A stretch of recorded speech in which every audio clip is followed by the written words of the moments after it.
Let me show you how we can fix issues with apps not working properly on the navbar on lock screen on Samsung Galaxy A27. So for example, if these apps on the navbar don't have any options or buttons, in order to fix this, first of all, we're gonna of course unlock our phone and we want to go to settings.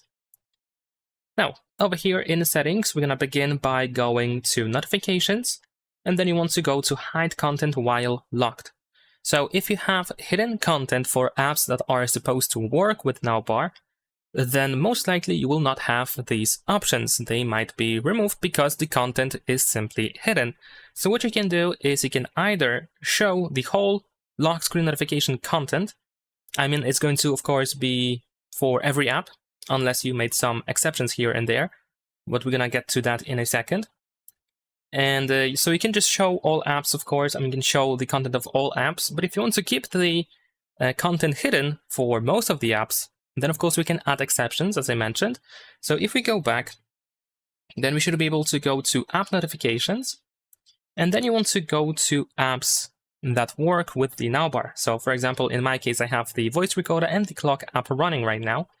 Then here we have show or hide content when locked, and what you can do is you can set to show always.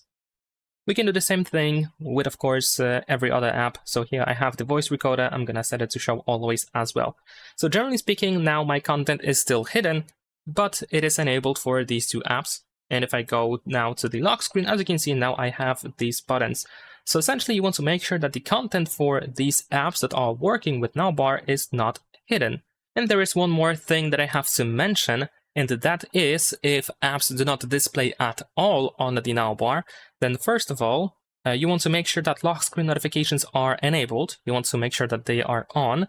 And the second thing that you can do is you can go to lock screen settings, then over here open a navbar, and you want to make sure that live notifications for these apps are enabled. So for example, here for my voice recorder, it is enabled, and it is also enabled for the clock app.